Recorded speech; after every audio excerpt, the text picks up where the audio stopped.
Imagine a farmer standing in a small village on the southern edge of the Sahara Desert. He looks over a patch of cracked earth that once fed his family for generations. Millet and sorghum grew here. Now, the sand advances every year, burying wells, choking young crops, and slowly swallowing the land. This is not a sudden disaster. It is a quiet, relentless invasion. When the land dies, the community dies with it. Young men migrate to cities. Elders watch the desert reclaim their history. This struggle repeats across thousands of kilometers in the Sahel and beyond. We are losing the ground beneath our feet to heat and wind. If we cannot hold back the desert, we face a global crisis of displacement and hunger that no border can stop. The solution demands more than hope. It requires massive biological engineering on a continental scale. This video examines the history and technical execution of the Great Green Wall of Africa and its ambitious counterpart, the Indian Green Wall along the Aravalli Range.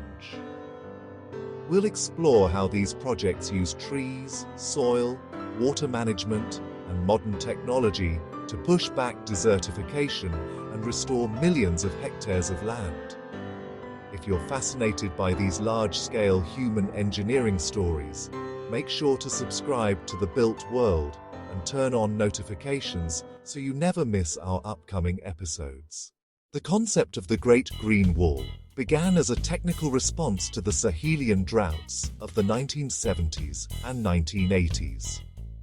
During this period, the Sahara expanded at an average rate of 48 kilometers per year. In 2007, the African Union officially launched the initiative to create a continuous belt of vegetation stretching 8,000 kilometers across the width of the continent. It spans 11 countries, beginning in Senegal and ending in Djibouti. The technical challenge involves managing a transition zone where the annual rainfall is often less than 400 millimeters. To succeed, ecologists select the Acacia Senegal. This tree produces gum arabic, a stabilizer used in the global food industry. By providing an economic crop, the project ensures that local populations have a financial reason to maintain the barrier.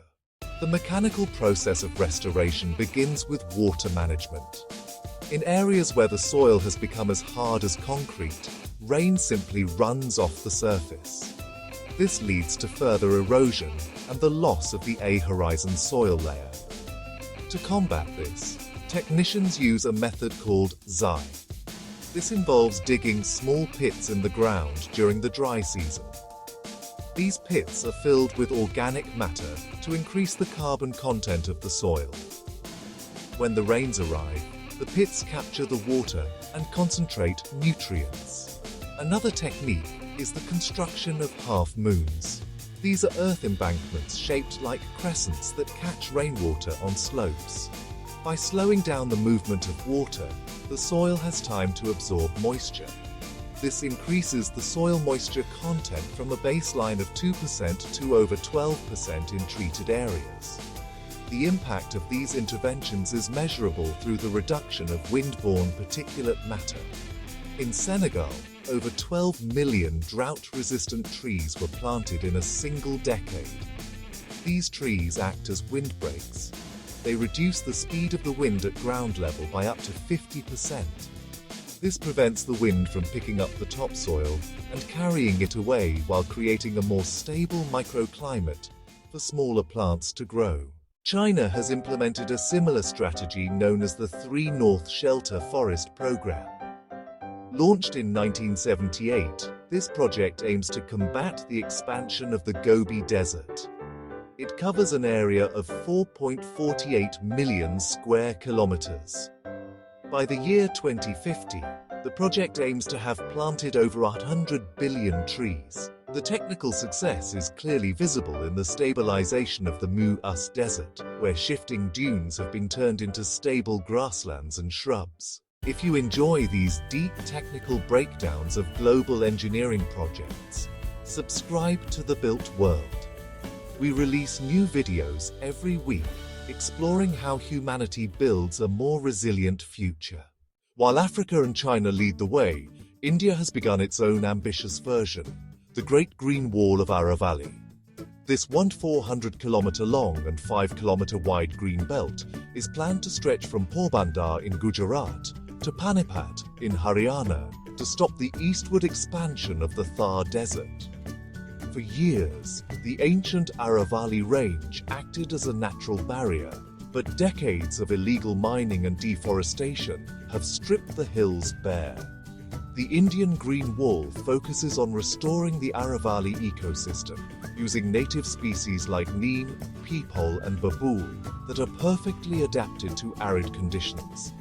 The project aims to restore 26 million hectares of degraded land by 2030. The engineering of a green wall requires deep understanding of soil chemistry. Desertification often leads to high salinity, so teams used Biochar, a highly porous charcoal made from organic waste, to hold water and nutrients in sandy soils. Satellite imagery and GIS tools monitor progress in real time through the Normalized Difference Vegetation Index, NDVI. These green walls also influence local weather through biotic pumping. Large-scale reforestation increases transpiration, adding moisture to the atmosphere and potentially making rainfall more reliable. In India, the Aravalli Green Wall additionally protects cities like Gurugram and New Delhi from intense urban heat islands by lowering temperatures by 5 to 8 degrees Celsius and recharging groundwater through check dams. The cost of these projects is significant, but the cost of inaction is far higher. The African Union estimates the Great Green Wall will require $33 billion. Yet these initiatives create green jobs and support local industries based on non-timber forest products. We must now examine the human-nature loop that defines these projects. The deed is the massive mechanical and biological intervention of planting billions of trees, a defiant act of geoengineering. This deed is necessary because of the destruction that preceded it: overgrazing, deforestation, and industrial agriculture that broke the natural cycle of the land. The return is the ongoing effort to restore balance and create self-sustaining ecosystems.